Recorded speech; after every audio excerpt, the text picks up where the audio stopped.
بسم اللہ الرحمن الرحیم۔ دوستو، حضرت فاطمہ رضی اللہ تعالی عنہ فرماتی ہیں کہ میں حضور صلی اللہ تعالی علیہ وسلم کے سرہانے بیٹھی ہوئی تھی کہ کسی شخص نے السلام علیکم یا اہل بیت نبوت کہہ کر اندر آنے کی اجازت طلب کی۔ میں نے کہا، اے اللہ کے بندے، اللہ تمہیں جزائے خیر دے، آپ صلی اللہ تعالی علیہ وسلم کو آرام کرنے دو۔ آپ صلی اللہ تعالی علیہ وسلم عبادت میں مشغول ہیں۔ آنے والے نے بلند آواز میں کہا، مجھے اندر آنے کی اجازت دے دو، کیونکہ اس کے بغیر کوئی چارہ کار نہیں ہے۔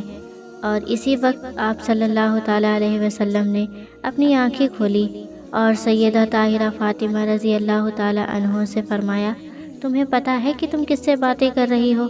میں نے عرض کیا، نہیں حضور۔ آپ صلی اللہ تعالی علیہ وسلم نے فرمایا، یہ ملک الموت ہے، انہیں اندر آنے کی اجازت دے دو۔ حضرت اسرائیل علیہ السلام اندر آئے اور آتے ہی السلام علیکم یا رسول اللہ کہا۔ پھر آپ صلی اللہ تعالی علیہ وسلم نے جواب میں وعلیکم السلام یا امین اللہ کہا۔ پھر حضرت اسرائیل علیہ السلام فرمانے لگے، مجھے اس ذات کی قسم ہے جس نے آپ کو پیغمبر بنا کر بھیجا ہے، یا صلی اللہ تعالی علیہ وسلم، پہلے میں نے کبھی کسی سے اجازت طلب نہیں کی اور آئندہ بھی کسی سے اجازت طلب نہیں کروں گا۔ حضور صلی اللہ تعالی علیہ وسلم کے وصال شریف کے وقت جبرائیل علیہ السلام حاضر ہوئے اور عرض کرنے لگے، یا صلی اللہ تعالی علیہ وسلم، آج آسمان پر آپ کے استقبال کی تیاریاں ہو رہی ہیں۔ اللہ تعالیٰ نے جہنم کے داروغہ مالک کو حکم دیا ہے کہ مالک میرے حبیب صلی اللہ تعالی علیہ وسلم کی روح مبارک آسمانوں پر تشریف لا رہی ہے، اس اعجاز میں دوزخ کی آگ کو بجھا دو۔ اور جنت کی حوروں سے فرمایا کہ تم سب سجو سورو، اور فرشتوں سے فرمایا کہ تازی روحیں مصطفیٰ صلی اللہ تعالی علیہ وسلم کے لیے صف با صف کھڑے ہو جاؤ۔ اور اللہ تعالیٰ نے مجھے حکم فرمایا ہے کہ میں آپ صلی اللہ تعالی علیہ وسلم کی خدمت میں حاضر ہو کر آپ کو بشارت دوں کہ تمام انبیاء اور ان کی امتوں پر جنت حرام ہے، جب تک کہ آپ اور آپ صلی اللہ تعالی علیہ وسلم کی امت جنت میں داخل نہ ہو جائے۔ اور کل قیامت کو اللہ پاک آپ کی امت پر آپ کے طفیل اس قدر بخشش اور مغفرت کی بارش فرمائے گا کہ آپ راضی ہو جائیں گے۔ وفات کے وقت حضور صلی اللہ تعالی علیہ وسلم نے ملک الموت سے فرمایا، اے ملک الموت، مجھے اپنے رب کی ملاقات کا شوق ہے، اب تم جس کام کے لیے آئے ہو وہ کام کرو۔ ملک الموت نے فرمایا کہ مجھے حکم ہے کہ آپ صلی اللہ تعالی علیہ وسلم کی مرضی ہو تب ہی روح مبارک قبض کروں۔ حضور صلی اللہ تعالی علیہ وسلم نے ملک الموت کو روح قبض کرنے کی اجازت دے دی۔ ملک الموت نے روح مبارک قبض کرنی شروع کر دی۔ موت کی تکلیف سے حضور صلی اللہ تعالی علیہ وسلم کی پیشانی پر پسینہ آیا۔ سکرات کی تکلیف شروع ہوئی تو فرمایا، اے اللہ، موت بڑی سخت تکلیف ہے، اے اللہ تو ہی موت کی تکلیف کو آسان کرے گا۔ مٹی کے پیالے میں پانی بھر کر رکھوایا۔ موت کی گھبراہٹ میں گھڑی گھڑی یعنی بار بار پانی میں ہاتھ ڈالتے اور وہ ہاتھ اپنے منہ پر پھیرتے اور فرماتے، اے اللہ، مجھے اپنے پاس بلا لے۔ حضرت فاطمہ رضی اللہ تعالی عنہا نے کہا، یا صلی اللہ تعالی علیہ وسلم، آج آپ کو بہت تکلیف ہے۔ پھر آپ صلی اللہ تعالی علیہ وسلم نے فرمایا، اے فاطمہ، آج کے بعد تیرے بابا پر کوئی تکلیف نہیں ہوگی۔ اے فاطمہ، جب میرا انتقال ہو جائے تو تم انا للہ و انا الیہ راجعون کہنا۔ پھر فرمایا، اے ملک الموت، تم اپنا کام پورا کرو۔ پھر آپ صلی اللہ تعالی علیہ وسلم کو نزع کی تکلیف زیادہ ہوئی۔ پھر حضرت جبرائیل علیہ السلام نے حضور صلی اللہ تعالی علیہ وسلم کی طرف سے اپنا منہ پھیر لیا۔ حضور صلی اللہ تعالی علیہ وسلم نے فرمایا، اے جبرائیل، کیا اس وقت میرا منہ تمہیں اچھا معلوم نہیں ہوتا جو تم نے منہ پھیر لیا؟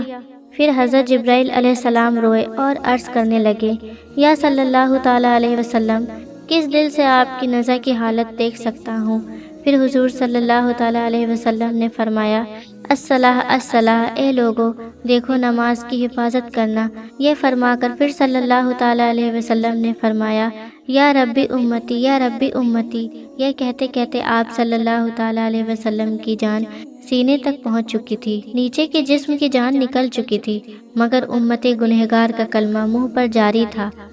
حضرت جبرائیل علیہ السلام نے عرض کیا، رب العالمین فرماتا ہے کہ اس امت کی اس قدر محبت آپ کے دل میں کس نے ڈالی؟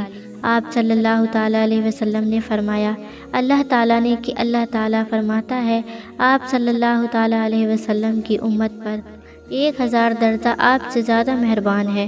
نبی صلی اللہ تعالیٰ علیہ وسلم آپ اپنی امت کو میرے سپرد کر کے موت کی تکلیف کو آسان کیجیے۔ تو یہ سن کر آپ صلی اللہ تعالیٰ علیہ وسلم نے فرمایا کہ اب میرا دل ٹھنڈا ہوا، اور آپ صلی اللہ تعالیٰ علیہ وسلم نے فرمایا اب مجھے بلا لیں۔ پھر بے ہوشی طاری ہوئی اور ماتھے پر مشک کی خوشبو کا پسینہ جاری ہوا۔ دوستو، یہ رات کا وقت ہے۔ سرور کائنات حضرت محمد مصطفیٰ صلی اللہ تعالیٰ علیہ وسلم نزع کی حالت میں ہے، اور حجرہ مبارک میں دنیا کی قلت کے سبب چراغ میں تیل نہیں ہے۔ حضرت عائشہ صدیقہ رضی اللہ تعالیٰ عنہ نے اٹھ کر ہمسایہ کی عورتوں کے پاس چراغ بھیج کر کہا کہ اللہ کے واسطے 2 بوند تیل کی ہمارے چراغ میں ڈال دو کہ جناب رسول خدا صلی اللہ تعالیٰ علیہ وسلم اندھیرے میں وفات پا رہے ہیں۔ آپ صلی اللہ تعالیٰ علیہ وسلم کا ہاتھ آسمان کی طرف تھا، زبان پر کلمہ جاری تھا، اور آپ صلی اللہ تعالیٰ علیہ وسلم کی گردن ایک طرف ہو گئی، چاروں طرف روشنی ہی روشنی پھیل گئی، اور روح مبارک آسمان کی طرف پرواز کر گئی۔ اور دوستو، ایک بہترین خوشبو حجرہ مبارک میں پیدا ہوئی۔ طبیعت نے جان لیا کہ حضور صلی اللہ تعالیٰ علیہ وسلم براق پر سوار ہوئے واپس نہ آئیں گے۔ حضرت علی رضی اللہ تعالیٰ عنہ نے فرمایا کہ میں نے ملک الموت کی آواز سنی کہ یہ روح مبارک قبض کر کے چلے تھے، روتے جاتے تھے اور واہ محمدہ کہتے جاتے تھے۔ بی بی فاطمہ رضی اللہ تعالیٰ عنہ نے جب دیکھا کہ روح مبارک پرواز کر گئی، حضور صلی اللہ تعالیٰ علیہ وسلم کے پاس آ کر چہرہ مبارک کو دیکھا۔ آپ صلی اللہ تعالیٰ علیہ وسلم آرام فرما رہے تھے، ماتھے پر پسینہ تھا، اور حضرت فاطمہ رضی اللہ تعالیٰ عنہ نے پکارا اے نبی صلی اللہ تعالیٰ علیہ وسلم، رب کا بلاوا منظور کر لیا، ہم کو چھوڑ کر اپنے رب کے پاس چلے گئے۔ نبی صلی اللہ تعالیٰ علیہ وسلم، اگر جبرائیل علیہ السلام آپ کو تلاش کرتے آئیں گے تو ہم کہیں گے کہ تم کس کی تلاش کرتے ہو؟ جنہیں تم دیکھتے ہو وہ اس جہاں سے تشریف لے گئے ہیں۔ اے نبی صلی اللہ تعالیٰ علیہ وسلم، جنت الفردوس میں ٹھکانہ کر دیا۔ جب گھر سے رونے کی آواز باہر آئی اور صحابہ کرام رضی اللہ تعالیٰ عنہ نے سنی تو گھبرا کر بےتاب ہو کر دہلیز مبارک پر سر مارنے لگے۔ حضور صلی اللہ تعالیٰ علیہ وسلم کی وفات کی خبر سن کر صحابہ کرام کی اکیلے جاتی رہی۔ حضرت عبداللہ بن انیس رضی اللہ تعالیٰ عنہ غم سے انتقال کر گئے۔ حضرت عمر رضی اللہ تعالیٰ عنہ بھی دیوانہ ہو گئے۔ دیوانوں کی طرح حجرہ مبارک پر آئیں اور عرض کیا مجھے ذرا حضور صلی اللہ تعالیٰ علیہ وسلم سے ملا دو۔ اہل بیت نے حضرت عمر رضی اللہ عنہ کو حجرے میں بلایا۔ حضرت عمر رضی اللہ عنہ نے دیکھا کہ آپ لیٹے ہوئے ہیں، آپ کے منہ سے چادر سرکا کر دیکھا اور کہا کہ آج ایسی غشی اور بے ہوشی ہوئی ہے کہ آپ ہوشیار نہیں ہوتے، کیا وحی اتری ہے؟ حضرت عمر رضی اللہ عنہ نے اپنی آنکھوں سے دیکھ لیا، مگر ان کے دل کو یقین نہیں ہوا کہ آپ وفات پا گئے ہیں۔ جب رسول اللہ کا وصال ہوا تو آپ کے غسل کے متعلق سوال پیدا ہوا کہ آپ کو عام آدمیوں کی طرح برہلا غسل دیا جائے یا کپڑے میں۔ تمام موجود لوگوں پر خواب کا غلبہ ہو گیا، یہاں تک کہ تمام اپنے اپنے سینے پر ٹھڈیاں رکھ کر آرام کرنے لگے۔ اسی وقت ان کے کانوں میں آواز آئی، رسول خدا کو ان کے پہران میں ہی غسل دو۔ حضرت سیدہ امیر المومنین حضرت علی رضی اللہ تعالیٰ عنہ فرماتے ہیں کہ مجھے حضرت محمد صلی اللہ تعالیٰ علیہ وسلم نے وصیت فرمائی کہ میرے غسل کا انتظام تم ہی کرنا، کیونکہ میرے سطر پر جس کی بھی نگاہ پڑے گی وہ نابینا ہو جائے گا۔ حضرت علی رضی اللہ تعالیٰ عنہ آپ صلی اللہ تعالیٰ علیہ وسلم کو غسل دیتے ہوئے آپ کے بدن مبارک پر کسی قسم کا کوئی میل نہ دیکھا تو اسی وقت حضرت علی رضی اللہ تعالیٰ عنہ کی زبان پر آیا، یا رسول اللہ، آپ صلی اللہ تعالیٰ علیہ وسلم پر میرے ماں باپ قربان، آپ کتنے پاکیزہ ہیں۔ حضور صلی اللہ تعالیٰ علیہ وسلم کی تدفین کے دن اس قدر خاموشی چھائی کہ بعض صحابہ بعض کو دیکھنے نہ پائیں، اگر وہ اپنی ہتھیلی کو کھول دیتے تو کچھ نظر نہ آتا۔